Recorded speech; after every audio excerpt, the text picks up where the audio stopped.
Sijā Kiln Baltica atrodamies šeit jaunajā mūsu ražotnē, kur mēs ražojam saliekamā dzelzbetona elementus.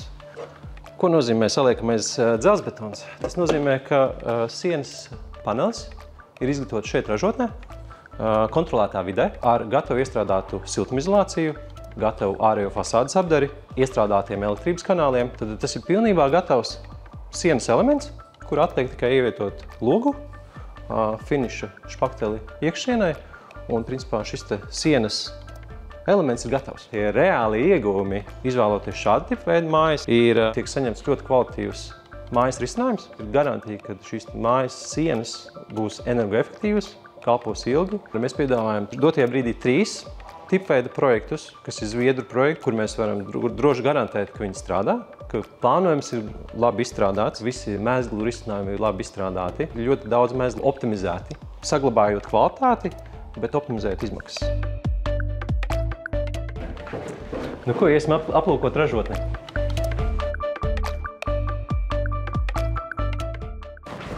Nu ko, esam nonākuši mūsu jaunajā ražotnē, kur mēs izgatavojam sienu paneļus. Mēs izgatavojam šeit arī cokola elementus, pamatu elementus, kolonas, pārsedzes, kāpnes, visu veidu dzelzbetona izstrādājumus saliekamā. Šajā ražotnē mums ir 10 paceļamie hidroliskie darba galdi ar apsildu un vibrāciju. Un tas process notiek sekojoši. Tad mēs pēc rasējumiem izliekam uz darba galda veidnes, sagatavojam armatūras sietu, pēc tam saliekam arī visas nepieciešamās ieliekamās detaļas, kas var būt celšanas cilpas, celšanas ankuri, metinājuma plāksnes, elektrības kanāli, jebkas, kas nepieciešams, kas ir norādīts projektā. Tad liesim betonu, liksim siltumizolāciju, atkal armatūru, atkal, ja nepieciešams kaut kādas ieliekamās detaļas, un tad pēdējais slānis ir betons.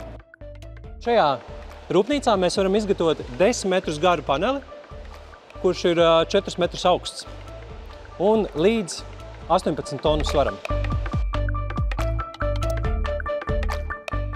Atrodamies pie Villa Danne, kas ir mūsu uzņēmuma demo māja. Šis ir viens no populārākajiem modeļiem Zviedrijā. Dzīvojamā platība ir 129 kvadrātmetri. Mēs šo demo māju sākām būvēt visnepateicīgākajā laikā, kas ir ziemas laiks. Pamatu izbūvēja mums aizgāja mēnesis laiks, un no sākuma līdz samontētām sienām pagāja pusotrs mēnesis. Sienas samontējas 1 dienas laikā, un līdz jumta apakšklājam mēs tikām 2 nedēļu laikā. Šeit mēs esam izveidojuši ekskluzīvu fasādes apdari, eksponēts betons ar koka struktūru. Mēs viņu tādu arī atstāsim, viņš tiks apstrādāts ar hidrofobu. Principā tas nozīmē, ka gadus 10 pie šīs fasādes nav jāķerās labi. Tad lūk, mēs atrodamies galvenajā lielajā viesistabā, kur mums ir augstie griesti. Un šī ir diezgan tāda paliela plaša telpa, kur ir virtuves iekārta ar saliņu. Mums ir zona atpūtai ar televizoru divāniņu un ēdamgaldu. Šī ir saucamā bērnu zona. Mums šeit ir divas bērnistabas, mums ir atsevišķa vansistaba un iespēja vai nu liela šī atpūtas zona bērniem vai spēļu zona, vai atdalīt kā 3. bērnistabu. Attiecīgi šajā te plānojumā mums ir 4 guļamistabas un 2 sanmezgli.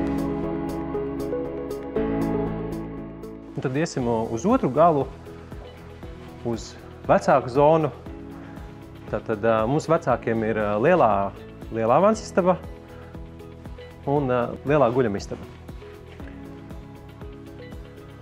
Un blakus šeit mums ir tehniskā telpa, kur atrodas siltumsūkņi, veļas mašīnas, viss, kas saimniecībā nepieciešams. Šīs mājas risinājumi ir izstrādāti tā, lai maksimāli līdzinātos LEGO efektam. Tad mēs mēģinām visus elementus, visas detaļas, kopnes, visu standartizēt, lai tas būtu maksimāli ekonomiski izdevīgi. Un maksimāli ekonomētu gan montāžas un izbūves laiku, gan arī materiāla izmaksas.